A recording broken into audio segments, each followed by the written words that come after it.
Membahas soal teka-teki kematian dosen Untak yang belum juga terungkap, saudara. Kami sudah bersama dengan kriminolog UI, Hanifah Hasna. Selamat malam, Mbak Hani. Selamat malam, Mas Mbak Hani, ini Indra. dengan kondisi korban ditemukan, kemudian juga diterjunkan tim forensik Inavis. Kalau Anda melihat, ini mengarah ke tindak pidana atau tidak? Oke, baik. Kalau kita melihat tindak pidana atau tidak itu untuk saat ini masih terlalu dini ya, karena masih ada pemeriksaan lebih lanjut. Tetapi yang perlu kita lihat ini bisa menjadi tindak pidana ketika apakah ada kelalaian dalam yang menyebabkan korban sampai meninggal dunia. Itu yang pertama. Yang kedua, apakah ada tindakan-tindakan yang membuat seseorang menjadi kehilangan nyawanya. Hanya dua hal itu saja kalau dari sisi kriminologis. Tapi kalau yang kita lihat saat ini dari temuan yang awal ini kan menunjukkan intimate partner case, Hmm, yaitu hubungan intim atau hubungan interpersonal yang dilakukan oleh dua orang oke. yang membuat apa ya, bahaya laten gitu ya, atau konflik laten atau konflik berkepanjangan karena ditandai dengan hidup bersama selama 5 tahun dalam posisi atau dalam status yang tidak menikah, Hmm. dan ini sangat menimbulkan dengan ini apa namanya, ketimpangan sosial dan ketimpangan struktural. Sehingga ini menyebabkan si korban ini menjadi dalam kondisi yang powerless. Kalau pelaku, maaf, saksi itu punya power tertentu karena beliau adalah aparat. Demikian Mas Ibrahim. Termasuk soal yang disampaikan oleh Kabid Humas Polda Jateng bahwa lokus dan juga tempo.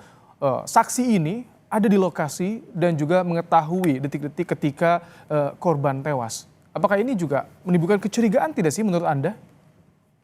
Iya, tapi kan bahwa kematian itu terkait dengan 4 hal. Yang pertama alami, yang kedua eksidensial, yang ketiga ada situasional, yang keempat baru keterlibatan orang lain. Nah, keempat ini yang masih harus diselidiki oleh pihak kepolisian.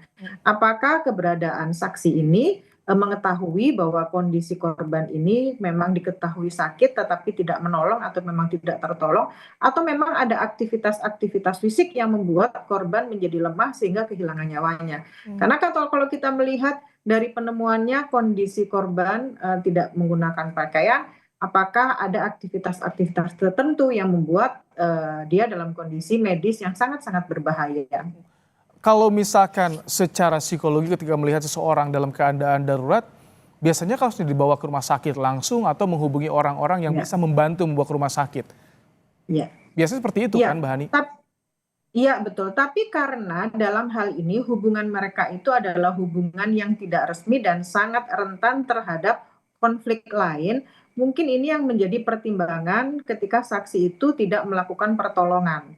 Ini pandangan awal ya, karena bagaimanapun juga intimate partner case yang seperti ini itu membuat dinamika hubungan itu menjadi sulit karena dengan kondisi yang tidak sah atau kondisi-kondisi rentan dengan konflik ini, korban bisa menjadi pribadi yang sering berkonflik karena kecemburuan, karena mungkin karena si saksi itu masih punya hubungan dengan keluarganya, atau tekanan emosional yang sangat berat. Jadi relasi seperti ini biasanya membuat baik saksi maupun korban menjadi kesulitan ketika terjadi sesuatu hal yang seharusnya segera cepat dieksekusi gitu ya.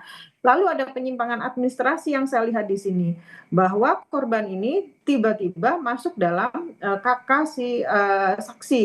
Ini Hmm. kan berarti ada penyimpangan struktural di sini, bahwa ketika seseorang yang dianggap sebagai seseorang yang mendapatkan simpati saja, tapi simpatinya sampai 5 tahun, itu secara objektif kan masih aneh untuk literasi-literasi Oh, apa namanya secara keilmuan gitu ya. Jadi ada sesuatu yang dituju ketika seseorang memasukkan orang lain dalam kartu keluarganya. oke. Dan yang paling berat sebetulnya adalah ketika saksi itu adalah seorang aparat. Karena kalau aparat ada konflik of interest yang sangat tinggi. Apalagi ketika kondisi-kondisi tertentu ditutup sehingga masyarakat tidak bisa mengawal.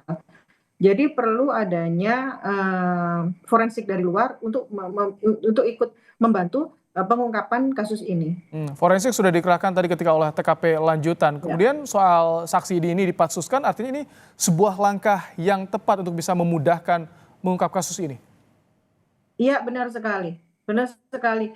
Jadi selain saksi kunci, saksi-saksi yang lain tetap harus ditunjukkan karena ini sebetulnya adalah forensik sosial. Karena forensik sosial itu membantu pihak kepolisian mengetahui sejauh mana penyimpangan ini terjadi. Kemudian kami dapat info CCTV gadget korban juga sudah diamankan. Tapi ini dari Senin jasad ditemukan sampai dengan hari ini Sabtu belum juga terungkap. Apakah ini cukup lama, cukup memakan waktu menurut Anda atau seperti apa? Ah, Oke, baik. Mungkin bisa bisa jadi cukup lama itu karena kehati-hatian pihak kepolisian dalam mengungkap. Tetapi yang perlu kita pahami adalah kepercayaan kita sampai saat ini kepada pihak kepolisian masih sangat tinggi gitu ya. Walaupun kita nggak tahu apakah karena ini aparat nanti ada kondisi-kondisi tertentu yang ditutupi. Sehingga yang harus kita lakukan adalah kontrol sosial, bagaimana kita mengawal ini semua sehingga tidak ada lagi penutupan-penutupan dari informasi itu yang bisa mengaburkan atau menjadi kasus ini menjadi bias. Oke. Makanya saya bilang tadi, harus ada audit dari luar atau tim forensik dari luar kepolisian untuk membuat kondisi ini tidak tertutupi dalam beberapa hal Kalau yang dari kampus diungkap. sendiri untuk bentuk tim advokasi, apakah itu cukup untuk mengawal kasus ini agar tuntas dan juga transparan?